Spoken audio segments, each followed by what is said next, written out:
Suspense.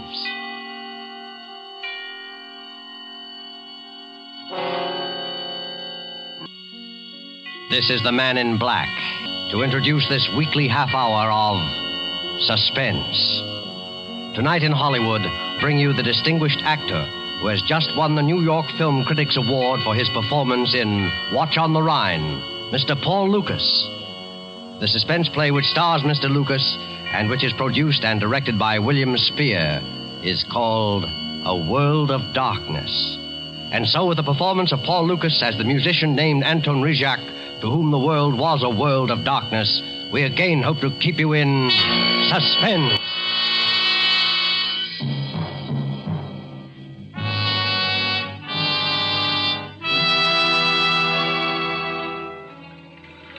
All patrol cars in J area, J for Johnson. All patrol cars in J area go to 325 West 52nd, 325 West 52, a theatrical rooming house, homicide. This is homicide. A young woman stabbed. That is all.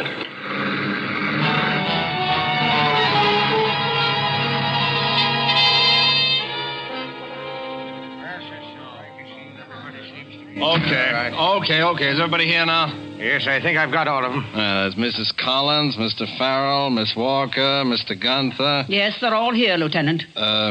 You're the landlady, Mrs. Washburn, right? Well, if you want to be blunt about it. I'm afraid I'm a blunt man. Maybe it's the business I'm in.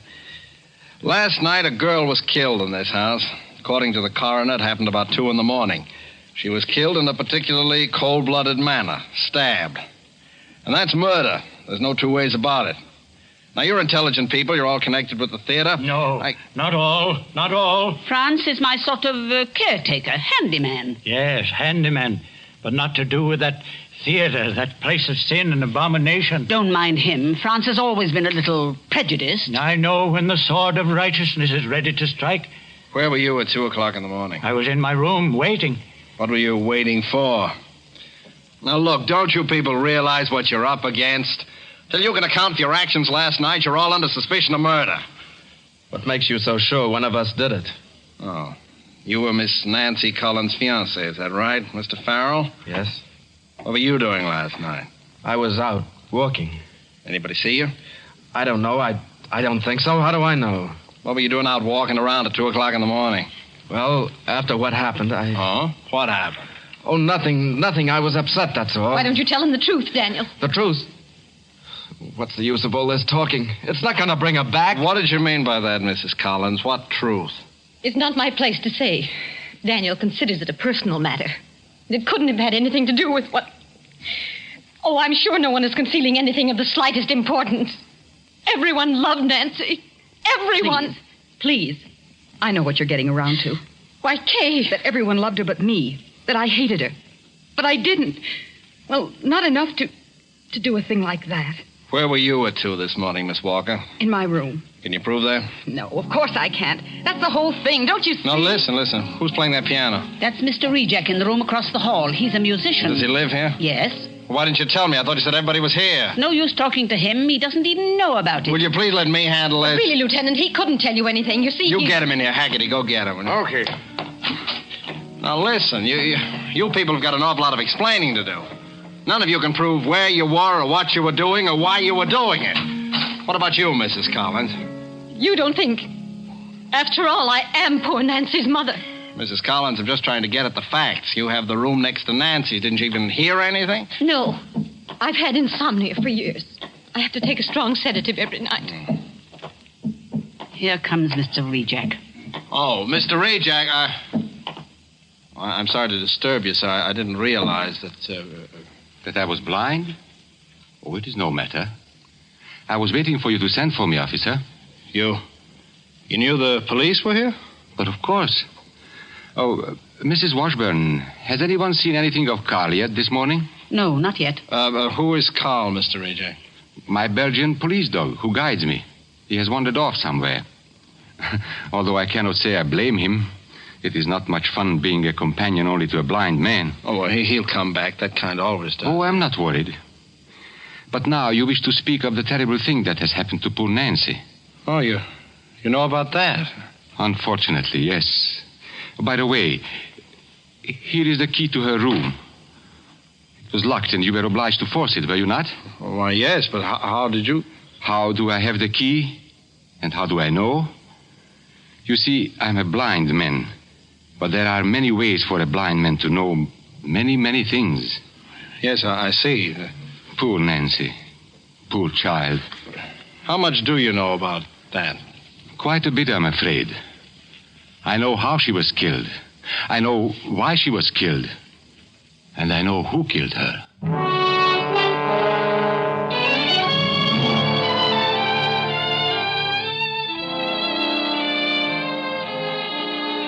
Tonight in our Suspense Theater, murder was unseen in the dark, but the crime was witnessed by a single human being with the eyes of night.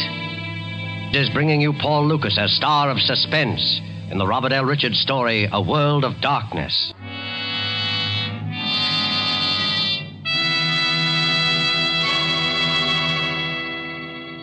You have heard the prologue for tonight's tale of Suspense. And now it is with pleasure bring back to our soundstage Mr. Paul Lukas in A World of Darkness, a tale well calculated to keep you in suspense.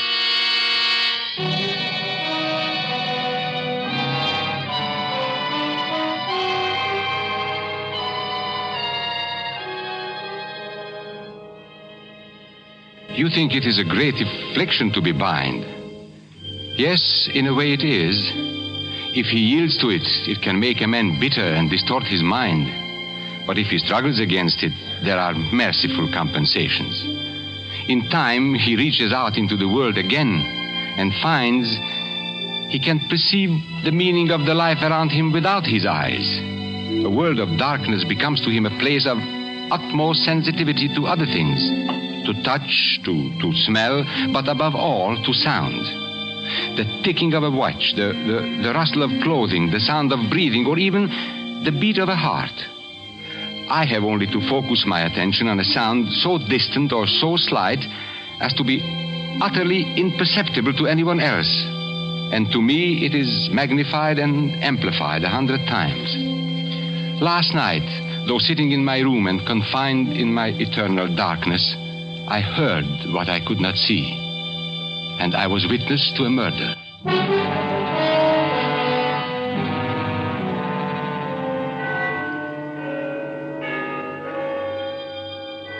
The bells of Trinity had just run the 3/4 hour.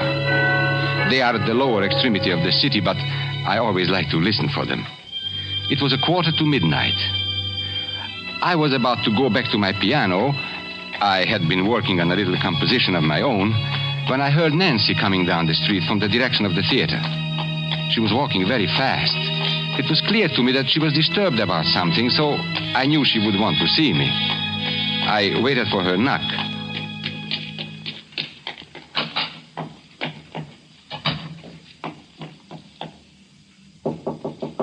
Anton? Yes, Nancy, come in. Oh, you are troubled. What is it? How did you know? You know I can always tell these things. See, even Carl knows. Oh, hello, Carl. He's so nice. You're both so nice. Carl and I. Huh? You know he loves you, Nancy. I think he really does. Almost as much as he loves me. I know. Oh, I'm going to miss you both terribly. You are going away?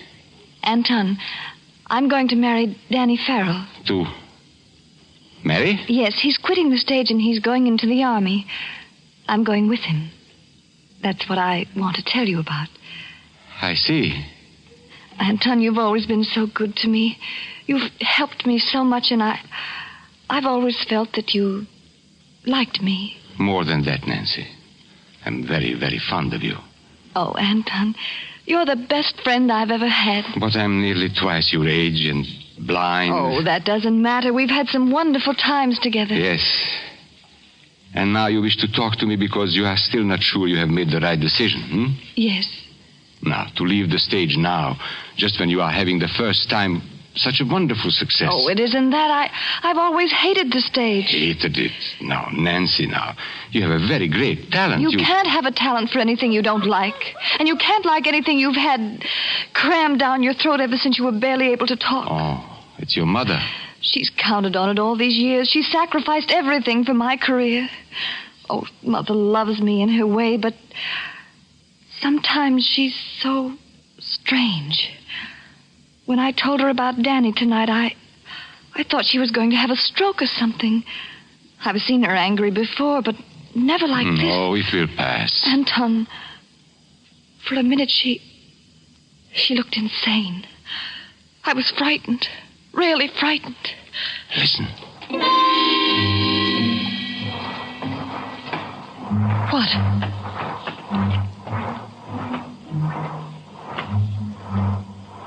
Anton, what is it? Your mother is leaving her room. She will be coming down here to look for you. How do you know? The rustle of her satin robe. I hear it often.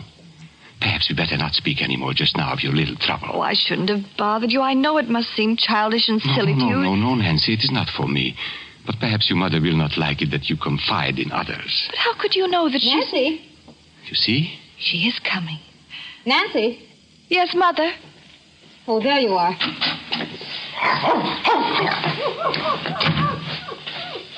I thought you might be here. Good evening, Edna. Nancy, you really must come upstairs now. If I'm going to have your new dress ready for the equity party, I've got to cut it from the pattern tonight, and I want you to help me. Mother, I'm not going to the party. Why, Nancy, of course you are. It's very important. Mother, do we have to go through it all again? Nancy, dear, I'm sorry I lost my temper this evening. I know this seems like the only thing in the world that matters just now, love and all. But you simply can't walk out of the lead in a hit play and ever expect to be successful. I don't want to be successful. Can't you get that through your head? After I've slaved and skimped and planned all these years. You'll be all right, Mother. There'll be enough. I'll be all right. I'm not thinking of myself. I've never had a chance to think of myself. Only last week I drew every penny of my own savings and took it out in an insurance policy on you. $100,000. So that you'd have something for your old age. You shouldn't have done that, Mother. And now you want to throw away everything I've done for that harebrained boy. But, Edna, if Nancy is in love... You keep out of this. Mother, please. Oh, I've watched you too, Anton Rejak. But I knew she wouldn't have anything to do with a blind man. Mother. You couldn't see her. But you could touch her, couldn't you? You could be in love with her. Well, I hope you see now what a fool you've made of yourself.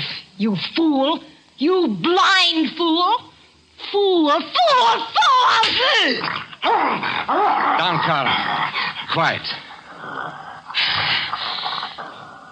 He struck me. I'm sorry. You deserved it, Mother. I think you'd better go now, Edna. Nancy, I want you to come upstairs right away. We're going to cut out your new dress tonight. Oh, Anton, forgive me. No, it is nothing. I'm sorry I did what I did, but I was afraid she would become hysterical. Anton, I didn't know. Believe me, I didn't know. No, I did nothing. You had better go up to her now. Yes. Oh, I'm afraid. Oh, but there is nothing to be afraid of. Yes. But I'm afraid.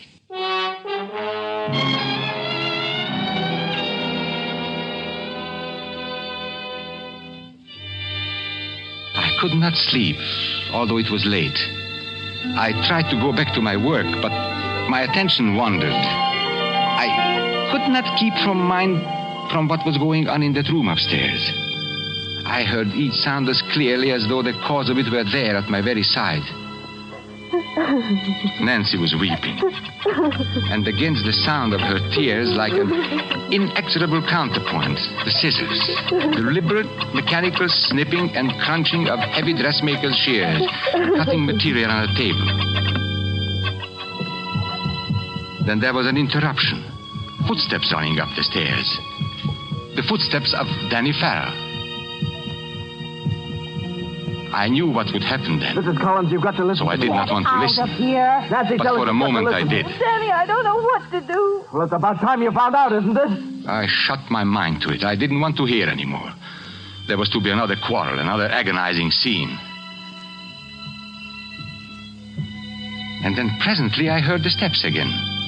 Slow and heavy this time, coming down the stairs. They went towards the front door instead of to his own room. He was going out.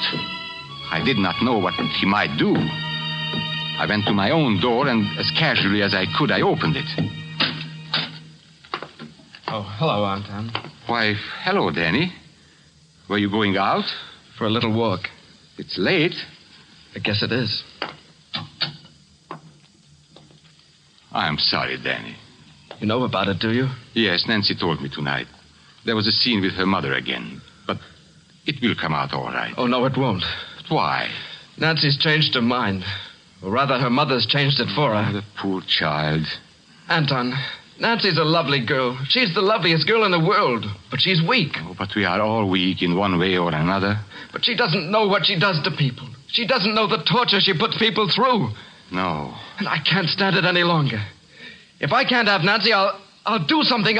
Danny, now, it will be all right. It can't be all right. How do I know it won't go on like this after we're married? Oh, I'm crazy, I suppose, but I know how these things are. Two young people in love cannot be kept apart by anyone or anything in this earth. No, Anton. I thought it over and over every way there is. It won't work. Oh, come in. Anton, Oh. I didn't know you were here, Danny. Okay.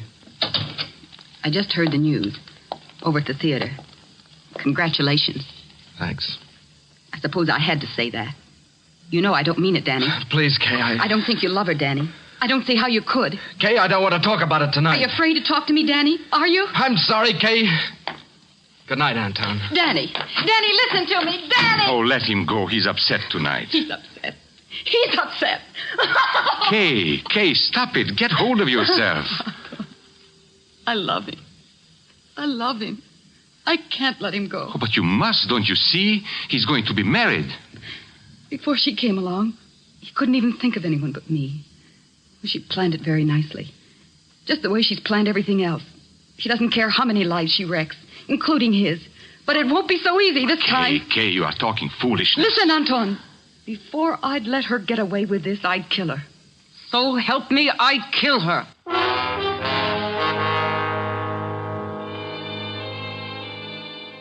She left me at last. I paid no heed to where she went. I was disturbed and troubled. I sat in the darkness of my mind thinking. Then I heard steps again. Those odd, dragging steps coming towards my door. Franz? Yes, Mr. Reject. Did you want to see me, Franz? No, I was only listening. Listening? To what? Don't you hear it? The beating of the wings? They've been close about the house all evening. Oh, have they? The time is very near.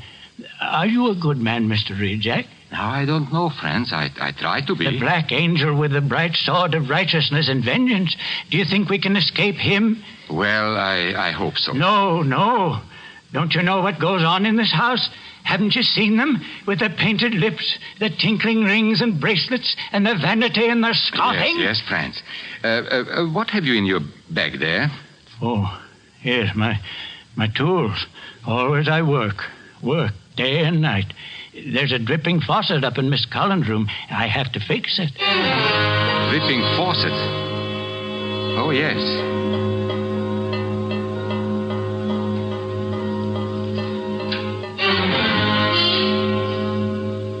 What's the matter, Mr. Reject? Did you think of something? Oh, yes.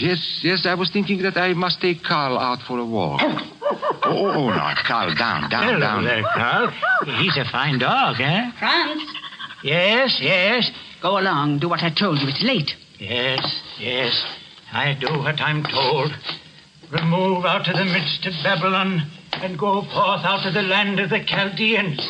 For this city will I humble to the dust, and this house will I make a place of weeping and desolation.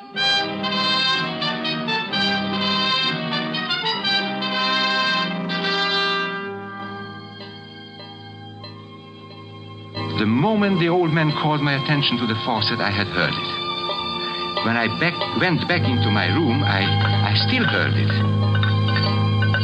I heard the old man tinkering with the pipes. Then the dripping grew less and stopped. Then the shears began again. Those long, sharp scissors cutting the dress. I forced myself to return to my work, and for a while I heard nothing more.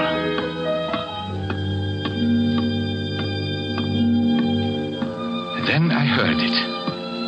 The dripping had begun again. But this time it was no longer water that was dripping. It was then that I knew. I sat frozen with horror. It was the most terrible sound I had ever heard in my life. At last I got up and took my cane and went to the door. Carl wished to go with me, but I closed the door on him. It was later, somehow in my confusion, that he slipped away. I started up the stairs. That terrible sound grew louder. It came from Nancy's room. I had just reached the top of the stairs. There was no way for anyone to leave Nancy's room except in my direction. It was then that I heard the telltale whisper. The murderer had passed me in the darkness. I went to Nancy's door. There was no need to go in. I knew what was there as surely as though I had seen it happen with the eyes I no longer have. For I could hear the steady dripping of her blood.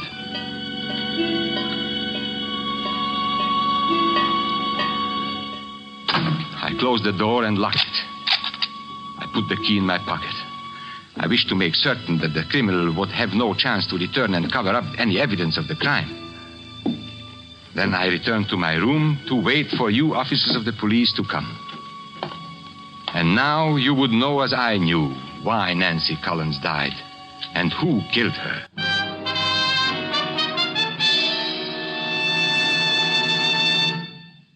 Well, do all you people here confirm what Mr. Rejak says about your movements last night? Wait. What did you mean about the telltale whisper? Oh, what is the use of any longer pretending, Edna? You killed her. Now you must pay for it. No. Now, doubtless you have already found her fingerprints on the scissors with which Nancy has stabbed. Oh, naturally, they were Mrs. Collins' scissors anyway. And I have a suspicion that you will find the insurance policy she took out on her daughter's life only last week that makes Edna Collins the beneficiary in the event of Nancy's death. No, I didn't do it. You better take her along, Haggerty. All right, come on. No, please, wait a minute. Maybe I've been selfish, but I loved her. He's lying because he hates me for what I said. No, please.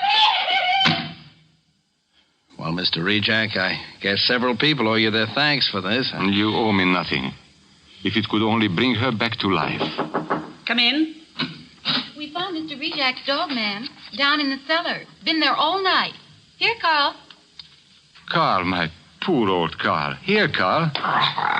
Carl, what's the matter now? Where are you? Grab him, somebody. Grab him. Pull him back. Carl, what's the matter? Don't you know me? Mr. Rejak, you say you shut your dog in your room before you went upstairs last night. Yes. You're certain? But of course. And you say you did not go into Nancy Collins' room after you discovered the murder? No, I did not. Well, that's very strange, Mr. Rejak, because your dog did. His coat is matted with her blood.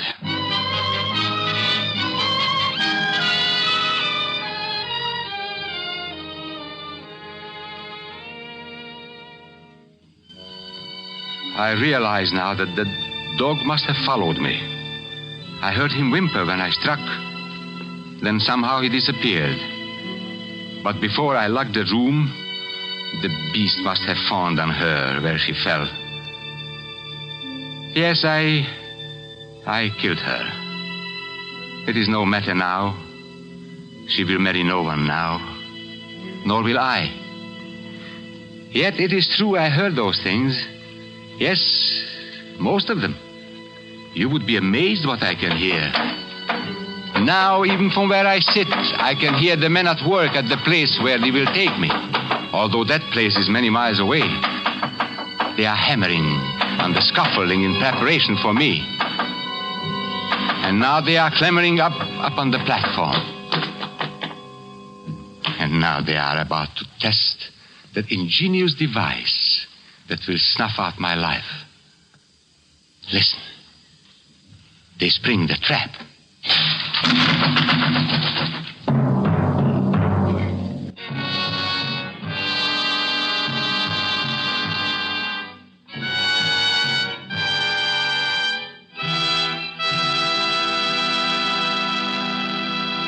And so closes A World of Darkness, starring Paul Lukas. Tonight's tale of Suspense.